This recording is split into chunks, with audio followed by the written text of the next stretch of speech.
It began with a whisper, not from a voice, but from the wind that slipped under the barn doors one cold October morning. The farmer's wife noticed it first, a pile of hay that looked pressed, not by hooves, not by tools, but by something or someone heavier. She said nothing at first, just stared at it, her breath fogging in the crisp air, before she turned and closed the barn behind her a little slower than usual. The next morning, it was clearer. A coat, folded neatly, almost respectfully, resting beside the stall of a tall chestnut mare. She was calm, still, as if guarding something. When John, the farmer, finally entered the barn that third morning, he heard it, breathing, slow, deep, human. The man lay curled beneath a blanket of hay, his boots tucked beneath his knees, his beard flecked with straw. He didn't stir when John stepped closer, just kept sleeping, as if the barn were his home, or perhaps his only sanctuary. John wasn't a cruel man, but he was a man of rules. "This ain't a shelter," he muttered. But when he moved closer, his oldest mare, the chestnut named Marla, stepped protectively between them. She had never done that before, not even for him. The man finally woke when the sun rose higher, blinking slowly, as though adjusting to a world that no longer fit. He didn't speak right away, just looked at John, then at Marla, then back at the barn rafters, like trying to remember if this was all real. "I'll be gone by nightfall," he whispered, voice cracked with dust and time. "Just needed a dry place. I don't want trouble." But trouble wasn't what John saw in the man's face. It was something heavier, something that smelled like grief. John paused, looked at Marla. She was calm again, gently nuzzling the man's shoulder, her breath visible in the chilled air, her eyes half closed in strange contentment. "Name?" John asked. "Don't matter." "Suit yourself," John said, and walked away. But something in his step was slower, hesitant. That night, John didn't call the sheriff. He told his wife he'd handle it in the morning. But morning came, and the man was still there, not sleeping now, but sweeping the barn floor. His hands worked with quiet precision, as if he'd done it before. Not recently, but long ago. He fed the horses, without asking, and watered them too. John watched from the house window, noticed how the animals didn't flinch, didn't startle, didn't seem bothered at all. If anything, they looked at peace. By the third day, John asked him directly, "You know horses?" The man nodded. "Used to." That was all he said, and it was enough. From that moment on, the barn didn't belong to just John anymore. It belonged to something older, something silently returning, a man with no name and a story no one yet knew, who found his place among creatures who could not speak but somehow understood everything. He didn't sleep in the house. He didn't ask for food. But every morning before dawn, the farmer found him there, sweeping, feeding, brushing, always quiet, always gentle, and always beside Marla. John wasn't a man given to superstition, but he believed in instincts, the kind that kept a farmer alive through storms, droughts, and losses. And something about this man, this stranger in his barn, gnawed at those instincts like a dog at a bone. 3 days, no name, no questions, no requests, just silence and labor, as if he were repaying a debt that no one remembered being owed. By the fourth morning, John's patience thinned. He leaned on the gatepost, chewing a splinter of hay between his teeth, and called out across the yard where the man was mucking the last stall. "You can't just stay here."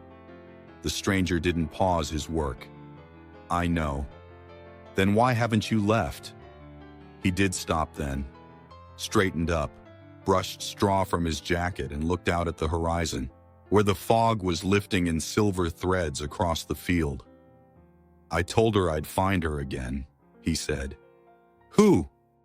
But the man didn't answer, just looked at the chestnut mare, Marla, who now stood at full attention, her ears trained forward, her eyes locked on his face like she was trying to remember something too.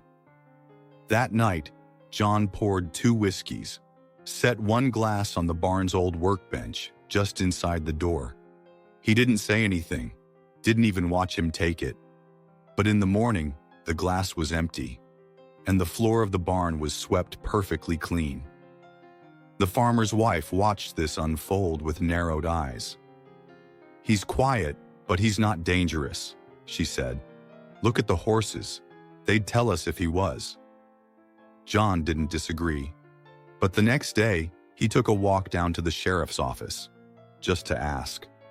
Sheriff Daniels was leaning back in his creaky chair, feet crossed at the ankles, when John walked in.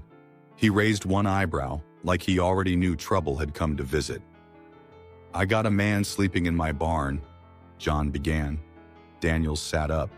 "You want me to come move him along?" John hesitated. "No, not yet. Just wondering if you've had any reports. Lost folks, escaped patients maybe, ex-cons, something." Daniels rubbed his chin. "No, nothing recent, but if he's squatting, he's not dangerous," John cut in. "Just strange." They sat in silence for a moment, and then Daniels said, "Sometimes strange is just what a man becomes when the world forgets his name." John left with more questions than answers. Back at the farm, twilight settled in gold and violet over the pastures. He found the man still working, this time mending a section of fence without being asked. His hands were weathered but precise, every nail driven with calm purpose. Marla stood nearby, watching him like a sentry. "You talked to them?" John asked. The man didn't look up. Not with words. And yet, something was happening. That week, Marla, who had refused every rider since her colic scare 2 winters ago, began following the man around the pasture. Not out of habit, but out of something deeper. Recognition. Trust. One morning, John's wife stepped out and saw the man sitting beside Marla, not touching her, not speaking, just breathing in sync. Her massive head rested gently on his shoulder. His eyes were closed. There was peace in his face, not joy, not relief, but a soft ache, like he was listening for something long buried. And still, he slept in the barn. The old beams creaked, the hay shifted, the wind whispered secrets through the slats. But the horses, especially Marla, never seemed afraid. Only John was afraid now, not of the man himself, but of what his presence might mean. Something had returned. And it wasn't just human. By the end of the week, the stranger's presence no longer felt like a disruption. It felt like a memory quietly unfolding, like an old photograph developing in slow motion, revealing something you'd once known but long forgotten. The barn had changed. The horses stood calmer in their stalls. The skittish gelding, Pike, no longer bolted when the thunder cracked. The old mare, Daisy, whose hooves had gone brittle with age, let him clean them without protest. Even the flies seemed fewer. Every morning, before the rooster crowed, the man swept the aisle with long, deliberate strokes. Then he filled the water buckets, checked the salt blocks, refilled the grain. He never spoke unless spoken to, and even then, his words came like leaves in wind, few, soft, and hard to hold. He began brushing Marla with a slow, circular rhythm, always her first, always her only. John watched him from the loft one morning, arms crossed over the beam, hidden behind a veil of dust and silence. The man didn't know he was being watched. Or maybe he did, and simply didn't care. What John saw wasn't just routine, it was reverence. He'd never seen anyone brush a horse like that, not just with care, but with grief. Like every strand of hair remembered something the rest of the world had let go. Marla stood absolutely still, eyes closed, her breath deep and even. And when the man finished brushing, he laid his hand against her neck, not to guide, not to press, just to feel. And she leaned into it. That afternoon, John left a proper blanket in the barn. He said nothing, just folded it neatly by the hay. The man found it later and nodded silently at the gesture, his fingers briefly pressing into the fabric like it meant something more than warmth.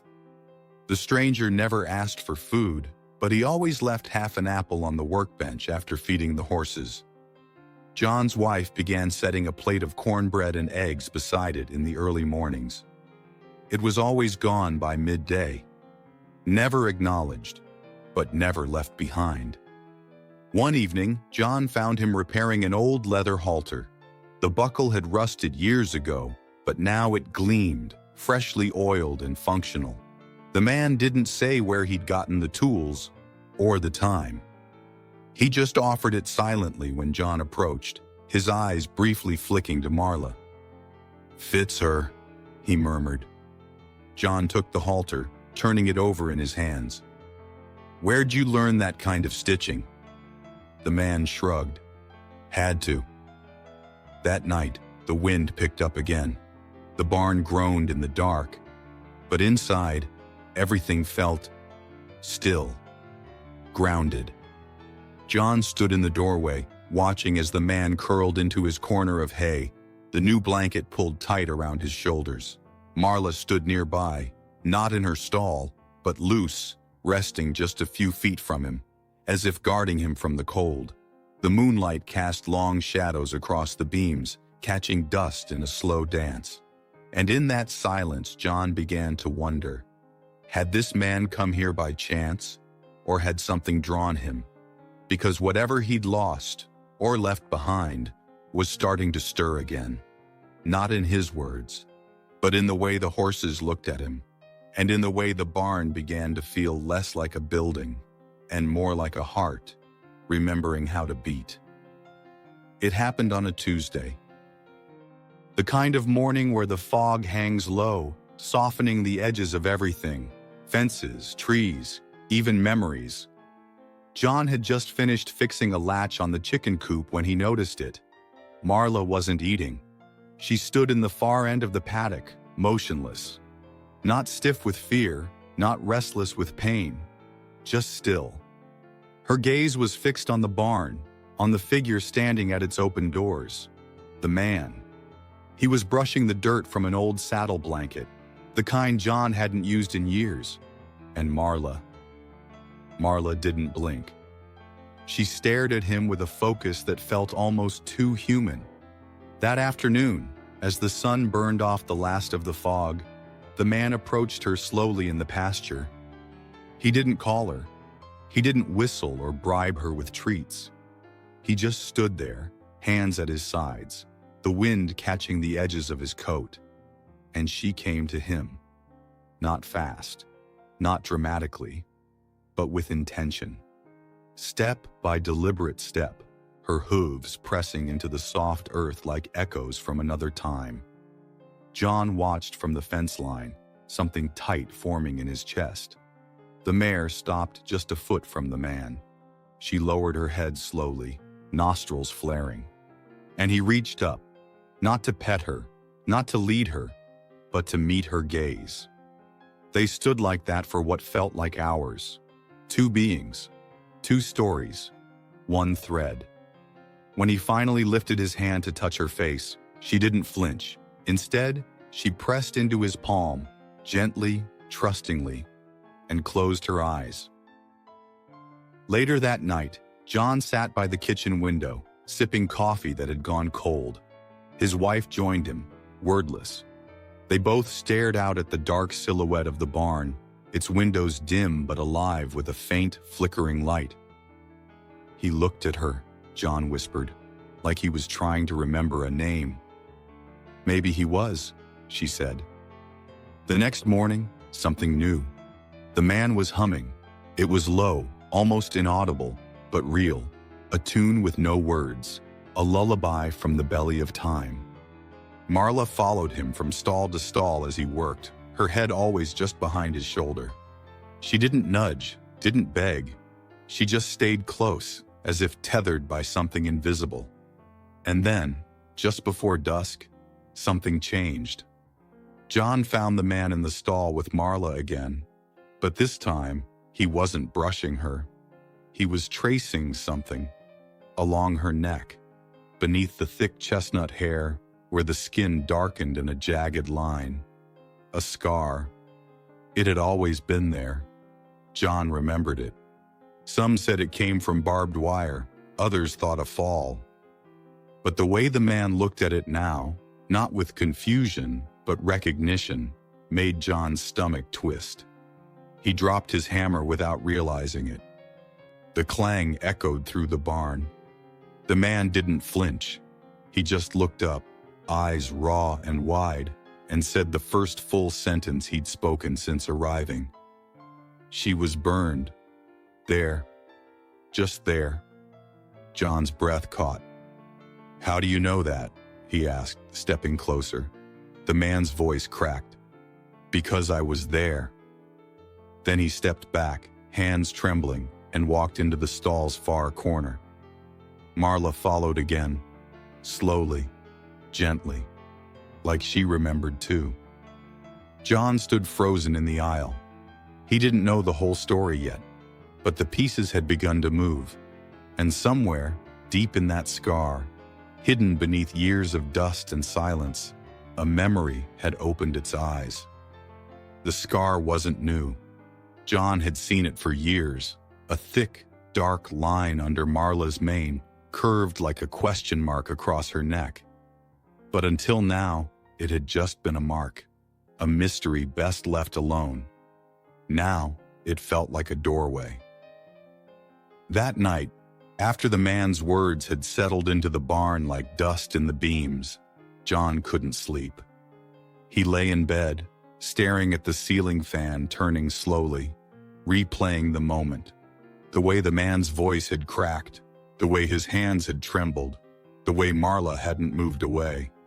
He got up before dawn, made coffee, but didn't drink it. Just stood at the window, watching the mist roll in again like breath from the past. In the barn, the man was already awake.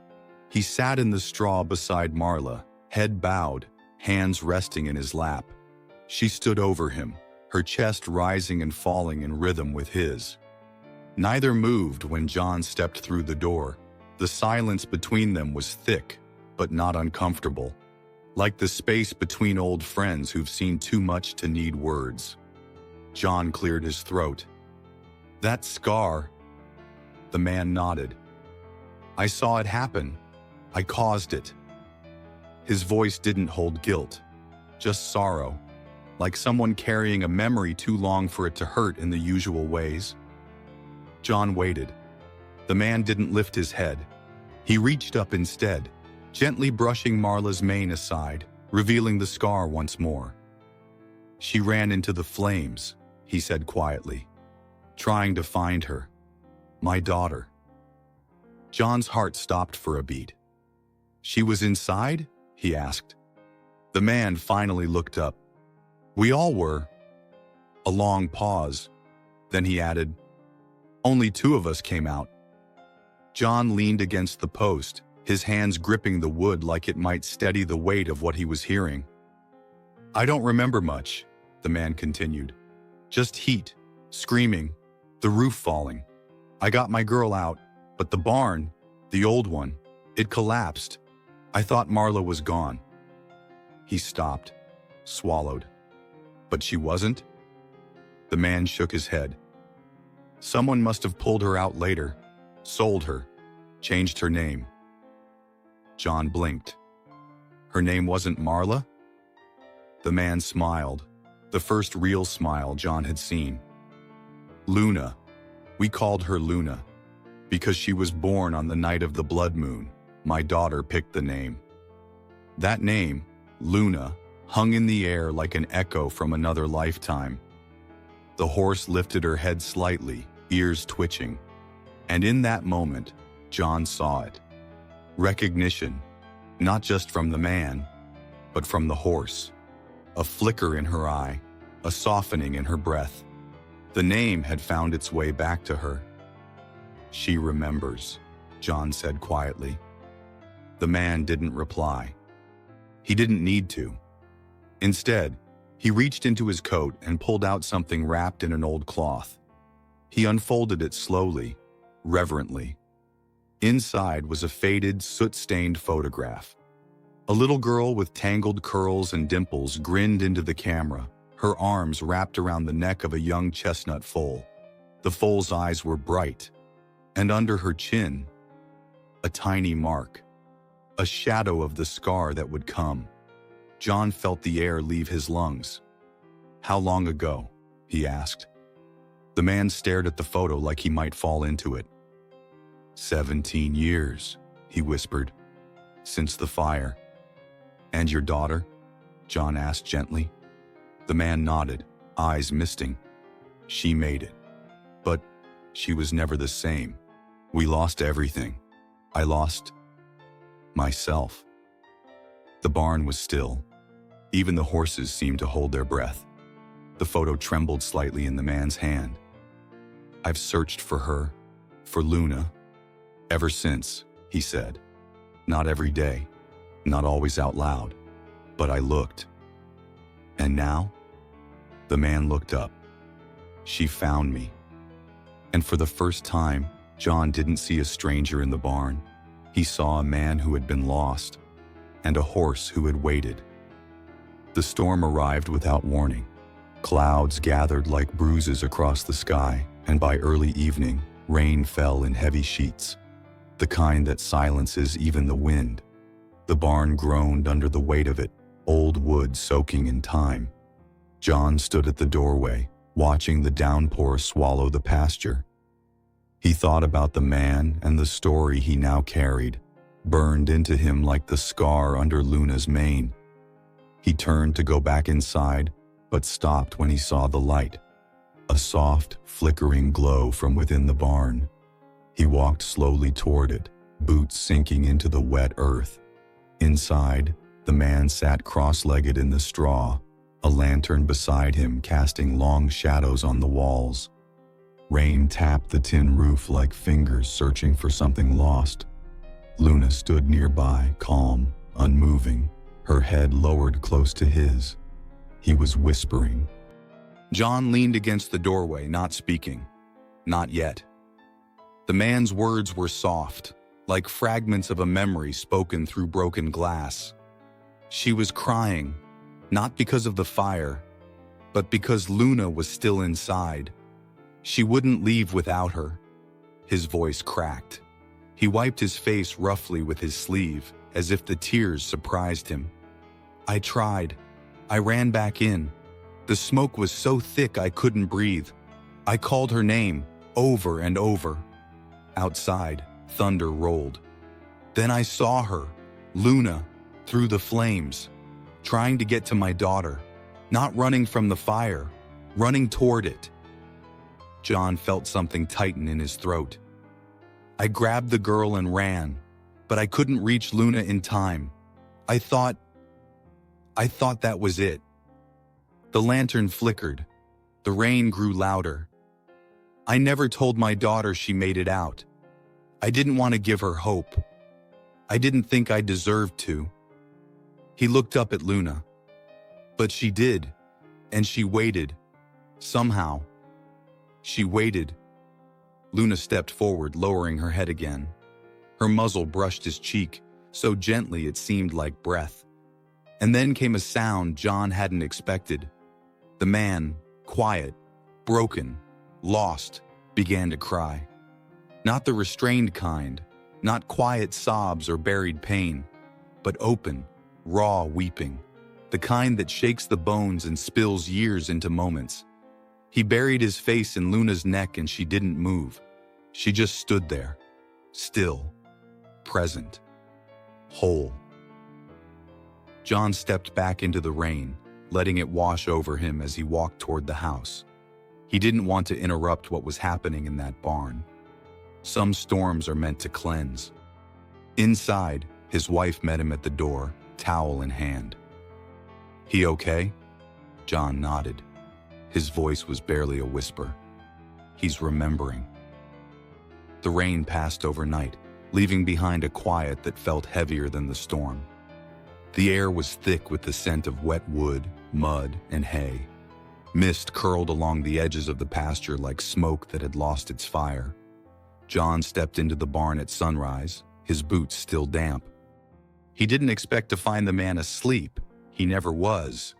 But this morning, the stranger was lying still, fully clothed, head resting against a sack of feed, blanket draped over him. Luna stood watch, just outside his stall. John moved quietly, not wanting to disturb either of them. But as he turned to check the grain bins, something caught his eye. A worn leather boot tucked near the man's blanket, half covered in straw. A folded edge of paper peeked from its side. He hesitated. Then he reached down, gently tugged the paper free. It wasn't just any photo. It was the same one he'd seen before, soot-stained, creased, but now clearer in the morning light. A little girl beaming with sunlight in her eyes, arms wrapped tight around the neck of a young foal, that same chestnut coat, those wide eyes. But it wasn't the girl or the horse that made John's hand freeze. It was the hand holding the camera, a shadow in the glass of the window behind them. A silhouette. The man had taken the photo. He must have carried it with him through everything. Through fire, through loss, through 17 years of silence. Folded it like a prayer and kept it close enough to feel, but never close enough to heal. John placed the photo back exactly where he found it, dusting straw over it with care. He looked back at the sleeping man, at the way his hand rested near Luna's hoof, not holding, not reaching, just there. Later that morning, when the man rose, John said nothing. But something had shifted. He handed him a mug of coffee. No questions, no explanations. Just a quiet offering between two men who had seen enough. The man nodded, grateful. They stood outside the barn for a while, watching the sky turn from gray to gold. The fields shimmered with dew, and the barn's tin roof glinted under the rising sun. After a long silence, the man finally spoke. "She drew that photo for me once, the day after Luna was born." John glanced at him. "Your daughter?" He nodded. "Crayons on the back of a receipt. Said it was the best day. She was 6. His eyes stayed on the horizon, unfocused. "I used to keep that drawing in my wallet, until the fire." His hand drifted unconsciously to his coat pocket, then fell away. "I think she knew I'd forget how to be happy, so she drew it, like a map." John didn't know what to say to that, so he didn't say anything at all. He just sipped his coffee, slow and quiet, beside a man who had carried 17 years of silence. In a photo, in a boot, and in the gaze of a horse who remembered everything. The first frost came early that year. The fields turned silver overnight, blades of grass stiff with morning ice. John pulled on his heaviest coat before stepping outside, breath rising like smoke with every step. In the barn, he found the man sitting on an overturned bucket, running his hands along a bridle strap, checking for wear. Luna stood beside him, unmoving. They looked like a painting. Still life. Frozen in shared memory. John leaned against the doorway. "You ever gonna tell me your name?" The man didn't look up. Names stop mattering when no one says them. John didn't press further. Not yet. But later that afternoon, as they worked side by side stacking hay bales in the loft, the man spoke again, quiet, almost to himself. "I was Daniel." John paused, hands resting on a bale. "Was?" Daniel nodded. Before the fire, before I let everything fall apart, they kept working. The weight of the hay somehow lighter than the words between them. That evening, Daniel sat on the barn floor, his back against a support beam, and began to talk. Not like a confession, more like a slow release. We had a little place up in Dakota, he said. 10 acres, fenced pasture, the kind of barn you build yourself with help from neighbors and beer. He smiled, the kind that hurts to wear. My daughter Ellie, she was everything. Talked before she walked, asked about horses before she could spell.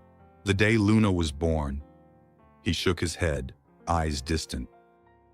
Ellie didn't stop smiling for a week. John sat nearby on a feed sack, not speaking. Daniel kept going. We weren't rich, but we were full of time, of moments. Then came the dry season. Crops failed. Bills grew teeth. I took on extra work, long hauls, out-of-state jobs. Wasn't home much. He exhaled, long, slow. That night, I was supposed to be gone, but something made me come back. I got there just after midnight, saw the glow from the barn before I even turned off the truck. His voice cracked. I ran. Ellie was inside, curled in the hay beside Luna's stall. She said she'd heard a noise, thought something was wrong. She was trying to help, trying to save them. He swallowed hard. I got her out, pulled her through the smoke. She was screaming for Luna. I turned to go back, but the beam fell. Everything collapsed. A long silence. Found out later it was a wiring issue, old lamp. We lost everything. House, barn, livelihood. And Luna? John asked. Daniel looked up. I thought she died in that fire. John waited. But weeks later, someone mentioned a young mare matching her description, being auctioned in another county. I searched, drove for days. No sign. Wrong towns, wrong names. No answers. And your daughter? Daniel's face softened. She made it. Physically, anyway. She stopped talking about the fire, stopped drawing, stopped asking for horses. She just folded into herself. He paused. Eventually, she moved in with her aunt. I didn't fight it. I thought maybe I'd done enough damage already. Another silence. I spent years drifting, working odd jobs, sleeping in my truck. Never stayed anywhere long, but I always asked about chestnut mares with crescent scars. His hand moved to his pocket. He didn't pull the photo out, just touched it like a relic. Then, one morning, I woke up on the edge of your pasture. I saw her. I knew.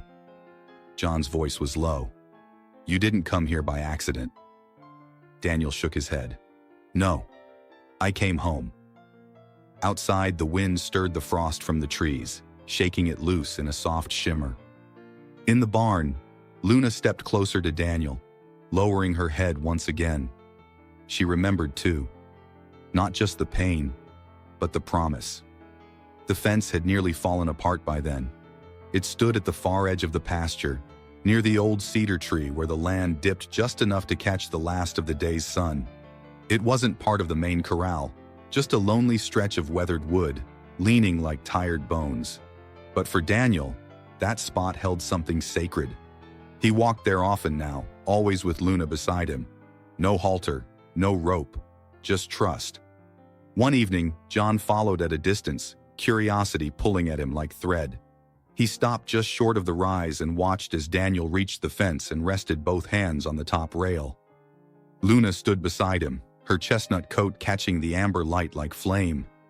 Daniel leaned forward slightly, placing his forehead against the wood, eyes closed. You brought her here once, he said softly, as if speaking to someone long gone. When she was still small.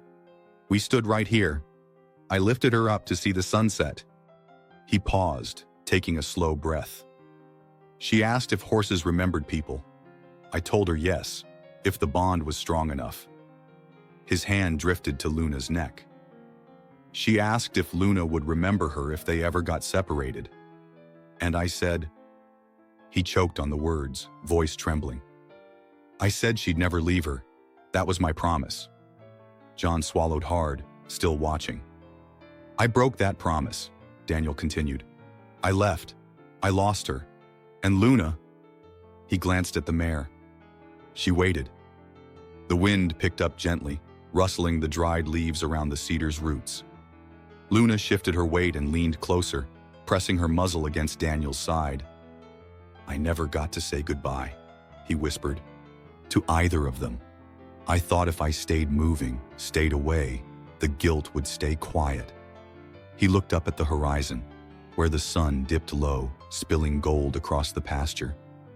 But guilt doesn't die in silence. It grows. He turned to Luna and knelt beside her. I'm sorry, he said. And she, as if sensing everything, lowered her head again and touched his shoulder. The weight of her presence, like forgiveness, made flesh. John stepped forward now, slowly.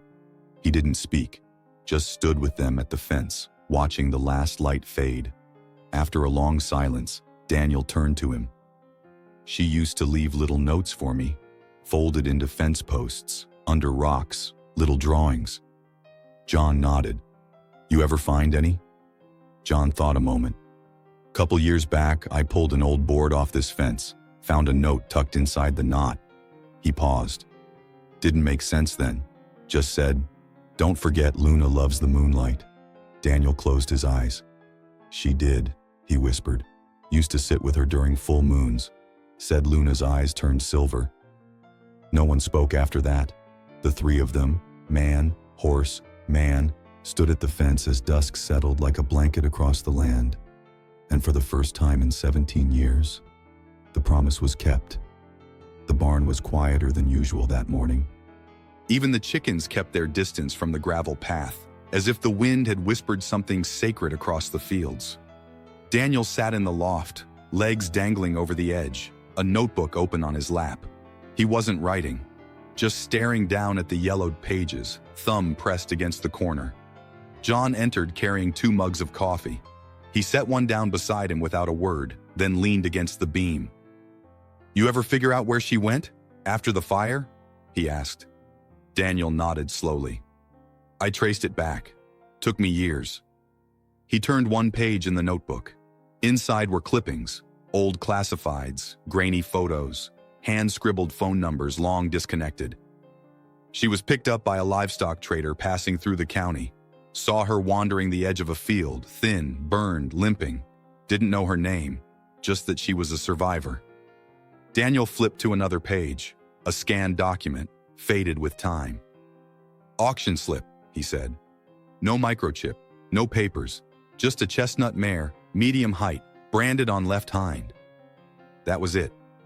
John leaned closer. How far'd she go? 3 states, Daniel said. They sold her cheap. Too many scars, they said. She changed hands 5 times in 4 years. John let out a low whistle. She got renamed every time. Maple, then Red, then Lady. But no one kept her long. She wouldn't let them ride her, wouldn't pull, wouldn't race. Just stood still, refused. Daniel's eyes burned with the memory. She was waiting. The silence that followed was thick with awe, the kind that only comes when you realize something that had no voice had still chosen to speak, just by staying. And then? John asked. Daniel smiled. Last owner before you bought this land was an old vet, retired, said she didn't need to work, just needed a place to rest. She stayed with him until he passed. His nephew sold her with the property. John blinked. Wait, this land? Daniel nodded. John rubbed his jaw, stunned. So she was here, waiting for you, before you even showed up? Daniel didn't answer. He didn't need to, because the truth had already spoken. This wasn't chance.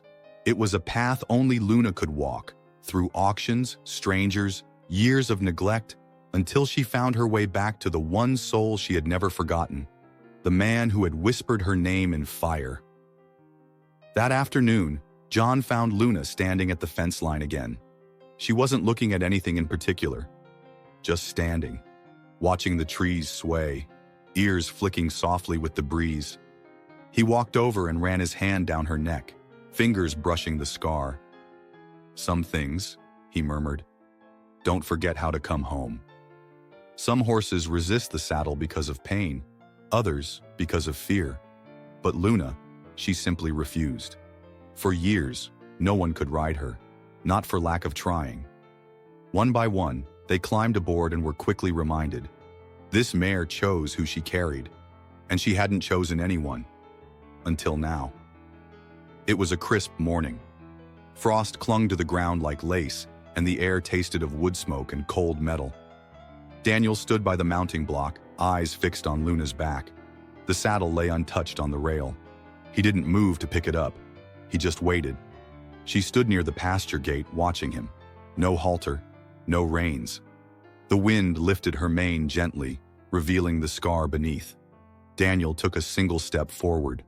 Luna didn't flinch. Another step, then another. She met him halfway. John stood behind the barn, just out of sight, tools in hand, pretending to fix a latch he'd already fixed twice. But his eyes stayed on the two of them, his heart beating louder than the hammer. Daniel reached out slowly and rested his hand on Luna's neck. "I won't make you," he whispered. But she didn't turn away. She didn't freeze. She lowered her head. Daniel slipped the rope over her neck, not to control, but to offer familiarity. Then he reached for the saddle. It had been years. His hands moved like someone remembering a language they once spoke in dreams. The leather creaked softly as he set it on her back. His fingers trembled only once, when he tightened the girth. Luna shifted her weight, not away, but toward him. He paused. Then gently, he placed his foot in the stirrup and lifted himself up. No resistance, no tension, just stillness. Luna stood tall, unmoving, ears forward, eyes steady. And for the first time in nearly 2 decades, she carried someone without a fight. She carried him. John stepped out from behind the barn, eyes wide, breath visible in the cold. Daniel saw him and nodded once. No words needed. Then he clicked softly, and Luna began to walk. Slow, measured, sure. They moved together as if they had never been apart, past the paddock, toward the cedar tree, down the fence line where the promise had been made and remade. It wasn't a long ride, just a small circle, but it was everything. Afterwards, Daniel dismounted without a sound. He slipped the saddle off, placed it gently back on the rail, and pressed his forehead against Luna's neck. "Thank you," he whispered. She nudged his shoulder softly. Not a push, not a gesture. Just presence. That afternoon, John found Daniel brushing Luna in the sunlight.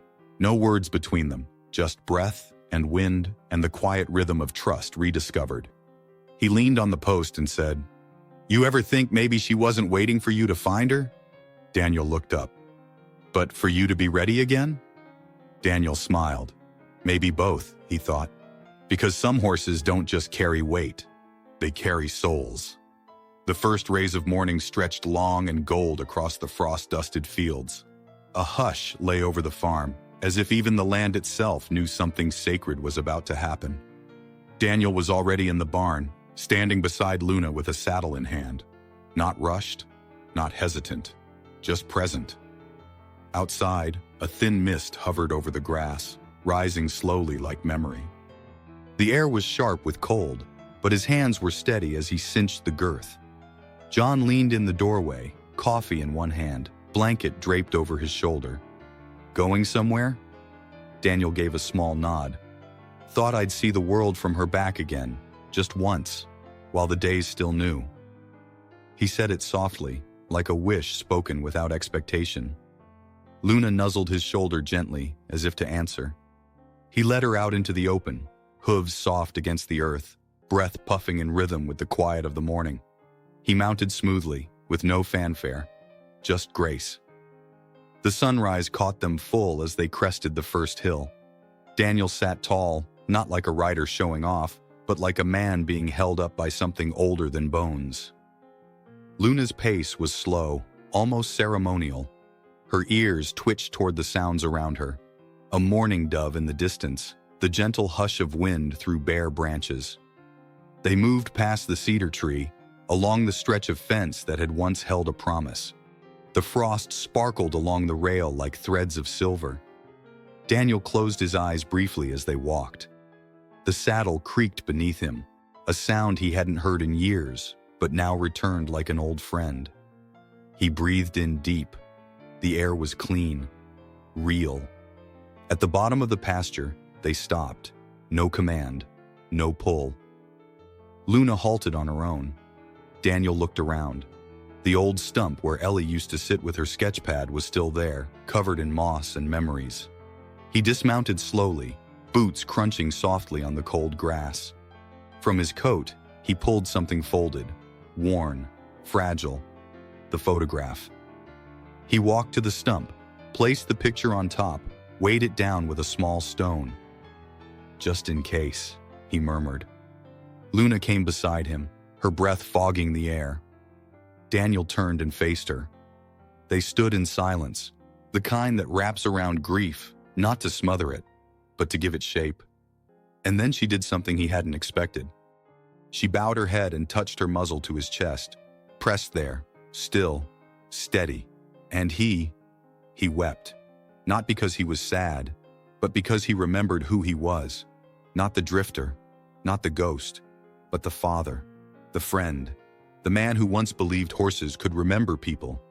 That morning, under the rising sun and watchful sky, she proved him right. And as they walked back to the barn, side by side, no saddle now, the land seemed to breathe easier, because something that had been broken was whole again. John wasn't the kind of man who cried. He was the kind who fixed fences before breakfast, who buried 3 dogs without letting his hands shake. The kind who stayed quiet at funerals and didn't ask for comfort. Because comfort, he believed, was earned through silence. But that morning, something broke. It happened just after Daniel and Luna returned from their ride. The barn doors creaked open, letting in the golden light of mid-morning. Daniel walked beside Luna, reins loose in his hand, boots damp from the frost. No words, just presence. John stood at the corner of the pasture, a shovel in one hand, watching them approach. He didn't know what to say. He didn't need to. Because Luna, that proud, untouchable mare, stepped ahead of Daniel and walked straight to John. She stopped inches from him, and for the first time since he'd owned her, she lowered her head and touched his chest with her muzzle. It was nothing, and it was everything. John's breath hitched. He reached up, trembling, and let his calloused fingers run down the side of her face. "She never let me," he whispered. "Not once." Daniel stood behind her, watching. "She knows you gave her safety," he said, "even if it wasn't home yet." John laughed, dry and rough. Then he looked down, shook his head, and when he looked back up, his eyes glistened. "Damn horse," he muttered, voice cracking. He turned away then, quick, walking back to the barn with steps that tried to look normal. But his shoulders gave him away, the hitch in them, the way he paused at the door, leaned against the frame, and wiped his eyes like they were just dusted with hay. Inside, he sat on an old crate and stared at the floor. Daniel entered slowly, Luna close behind. They didn't speak. Instead, Daniel crouched beside the workbench and picked up something small, wrapped in twine. He held it out. "Found this in the rafters," he said. John looked at it, an old wood-carved token, a name etched into it. "Ellie." He took it in both hands, gently. "My daughter made that," Daniel said. "Hung it on Luna's bridle. I guess she wanted a piece of her to stay." John closed his fingers around it, thumb rubbing over the faded letters. He looked at Daniel, then at Luna. "She didn't just wait for you," he said softly. "She waited for her." Daniel nodded. They both did. And in that moment, in that quiet, dust-speckled barn filled with breath and light and memory, something passed between them. Not conversation, not forgiveness, just a shared understanding that sometimes the things we rescue us in return. John stood slowly, pocketing the carved token. He looked at Luna, who now stood between them like a bridge built from silence and said only one word: "Thank you." And for once, it wasn't clear who he meant. The night was colder than the last. A dry wind whistled through the bare trees, and the moon rose full, a pale lantern hanging above the barn like it too remembered. Inside, the hay was fresh, the stalls were clean, and Daniel lay curled in the corner, just like that first night. But it was different now. He wasn't hiding. He wasn't running. He was home. Luna stood nearby, not in her stall but loose, as she had been for weeks now, always choosing to stay close. Her head rested near his shoulder, eyes half closed, legs folded as if standing was no longer necessary to guard him. Daniel pulled the blanket higher, not against the cold, but for the comfort. His hand reached out and rested on her withers. "You can sleep too," he whispered. The barn creaked gently. The old beams didn't moan the way they used to. The place felt softer now. Not because it had changed, but because something inside it had been returned. Outside, John stood by the barn door, wrapped in a coat, watching. He didn't call out. He didn't interrupt. He simply looked in on the man who had once arrived as a ghost, and now rested like a soul finally anchored. He stepped away after a moment, letting the barn hold its silence. In the loft above, the rope swing Ellie used to play on still hung from the beam. No one had touched it in years. But tonight, in the windless quiet, it moved slightly. Not swinging, just swaying, as if some small part of the past had stirred and sighed. Daniel dreamed that night, not of fire, not of loss, but of laughter. He dreamed of a little girl barefoot in the dust, tugging at Luna's mane, of tiny hands brushing down a chestnut neck, of moonlight rides and secret notes left in fence posts. He dreamed of Ellie's voice, small and certain, saying, "She'll wait, Daddy. You just have to find her." When morning came, Daniel opened his eyes slowly. The light poured in gold and warm, like forgiveness. Luna was lying beside him now, and for the first time since the fire, he woke without the ache of running. John entered quietly, carrying 2 mugs. "Didn't think you'd be here," he said. Daniel smiled. "Didn't think I'd ever leave." They sat on the edge of the stall, sipping coffee, listening to the barn breathe. Outside, birds began their morning song. Inside, everything that had once been broken simply rested. Years passed, not in great waves, but in quiet mornings, in mended fences, in the soft cadence of hooves across the pasture. The farm changed slowly, like the turning of seasons, not all at once, but steadily, truthfully. Daniel stayed. He never asked for a room in the house. He didn't need one. The barn had become his cathedral, its beams his ceiling of stars, its horses his congregation. Luna aged gracefully. Her steps grew slower, her coat grayer around the muzzle, but her eyes never dimmed, and she never left Daniel's side. Every day at dawn, they walked the pasture together, sometimes in silence, sometimes with Daniel humming the tune Ellie used to sing. No one remembered the lyrics, but Luna always turned her head when she heard it, ears pricked, as if listening for the child's voice behind the notes. One morning, Daniel brought a box to the fence. Inside were letters, dozens of them, written, rewritten, never sent, to Ellie. He tied the box with a bit of worn rope and buried it beneath the cedar tree, right beside the stump where her drawing had once sat. John watched from a distance. He didn't interrupt. Some goodbyes aren't meant to be witnessed. Later that year, Luna passed away. There was no warning, no pain. She simply laid down under the cedar tree one cool morning and did not rise. Daniel found her with the wind in her mane and her eyes closed gently, as if she'd gone dreaming one last time. He didn't cry. Not then. He just sat beside her for hours, one hand on her neck, the other resting on his knee. That night, he didn't sleep in the barn. He walked the pasture under the moonlight, stopping at every corner Luna had ever touched. And then he sat at the fence, the same old post, and whispered something no one else could hear. The next morning, he began carving. John offered tools, a cedar plank, some linseed oil. Daniel spent days on it. When it was finished, he placed it on the barn wall, just above the main stall. It read, "Luna, she waited." And beneath it, in smaller script, "Where horses remember, people return."